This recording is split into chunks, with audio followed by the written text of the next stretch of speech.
খুঁজ হয়েছে খালা এই বাসার খালা আইছে, খালা আইসা এরা পরে আম করে নিয়ে গেছে যে এই বাসার একটা ছেলে মারা গেছে। ওর সাথে যে রুমমেট ছিল ও বাড়িতে গেছিল, বাড়িতে আইসা দেখে এই ছেলে মাইরের ঘরের ভিতরে মরে রয়েছে। ঘরের ভিতর যার সিটকারি লাগাইল, পরে এই রুমমেটে খোঁজ করছে, পরে আমরা যাই দেখছি আসলেই সত্যি ঘটনা। এই ছেলের সাথে সম্ভবত আমরা জানি 3 জন। আমরা তো আসলে এই বাড়িতে থাকি না, মানে শুনছি আর কি 3 জন। কয়জন থাকে সঠিক তথ্য আমার কাছে নাই। ছুটিতে গেছিলাম শুক্রবারে ডিউটি করে ছুটিতে গেছি। কালকে ছুটি ছিল, আজকে ছুটি শেষ করে আসছি আর কি। আজকে রাতে ডিউটি আমার। আইসা আমি চাবি খুঁজতেছি, ব্যাগে চাবি পাইতেছি না পাওয়ার কারণে আমি দরজাতে লক করছি অনেকবার। লক করার পরে কেউ সাড়া দিতেছে না। সাড়া না দেওয়ার কারণে আমি আবার খুঁজছি, ব্যাগে চাবিটা খুঁজছি। অনেকক্ষণ খোঁজার পরে পাওয়ার পরে আমি ভিতর দিয়ে তালা মারা ছিল তো, তাই ভিতর দিয়ে খুলছি। ভিতর দিয়ে খুলে তারপরে রুমে যে দরজা ছিল, ও রুমের দরজাটাও ভিতর দিয়ে সিটকারি মারা ছিল। তারপরে জানলা দিয়ে হাত ঢুকাই খোলা যায়। তারপরে আমি জানলা দিয়ে হাত ঢুকাইয়া লকটা খুলছি, সিটকারিটা খুলছি। খোলার পরে দেখি ফ্যানের সাথে আমজাদ ঝুলে আছে আর কি। কোনো কিছু ওরকম ডিপলি কোনো কিছু শেয়ার করতো না আমাদের সাথে। কিন্তু আমরা 3 জন যে ছিলাম, উনি কিন্তু অন্য ধর্মীয় অবলম্বী। তারপরে আমরা যথেষ্ট পরিমাণ মিলে অনেক ভালোভাবে আমরা থাকতাম, একসাথে রান্না করে খাইতাম। কোনো দিন এই যে আমি 3 মাস প্লাস আমার এই জায়গায়, মানে কোনো দিন 2টা কথাও হয় নাই যে এটা করলা না কে, এরা কী জন্য করলে, এরকম কোনো দিন 2টা কথাও হয় না। আমি আজকে ওনারে আমার শিফট ডিউটি, 2টা থেকে ডিউটি।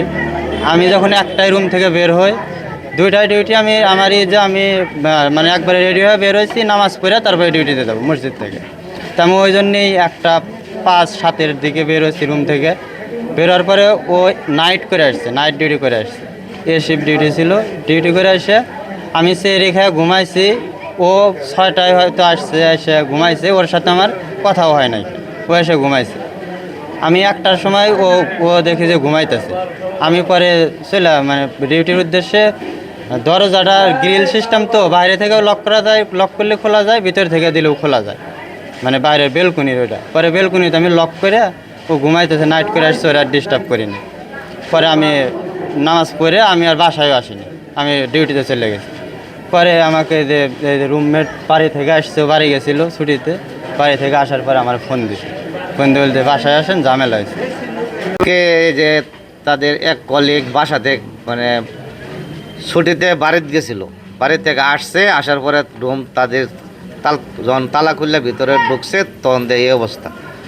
পরে আয়া আমার ডাক দিল পরে আমি গেলাম। যাই তো আর পরে তো আর অনেক লোকজন হয়ে গেছে। পরে আর ঘরের তালাটা আর খুলবার দিছে না, থাক পুলিশ আয়োগ আয়া পুলিশও তদারক হয়ে যাই। এই রুমের মধ্যে কজন ভাড়া থাকে? 3 জন। কতদিন যাবত? 4 মাস। এই ছেলে কারোর সাথে কোনো দ্বন্দ্ব ছিল না, কারোর সাথে কোনো দ্বন্দ্ব ছিল না। চাকরি করতো? সবাই চাকরি করতো, তারা 3 জন হামিমে চাকরি করতো। আপনি কি মনে করছেন, কি হত্যা না আত্মহত্যা? আমার তো মনে হয় আত্মহত্যাই। আত্মহত্যা কিভাবে মনে হয়?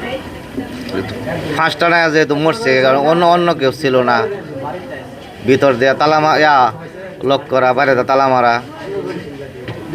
ছেলে কইছে ভাবি ঘর গিয়ে দেখুন কি অবস্থা। আমরা গেছিও না, এই নই দাঁড়ায় রয়েছি সবাই। পরে সেরাকো কেলা মারা গেছে। কইতে আমরা তো আর গেছি না, বয়ে রে নেই দাঁড়ায় রয়েছি। পরে কি হয়েছে না হয়েছে আমরা কইতে পারি না।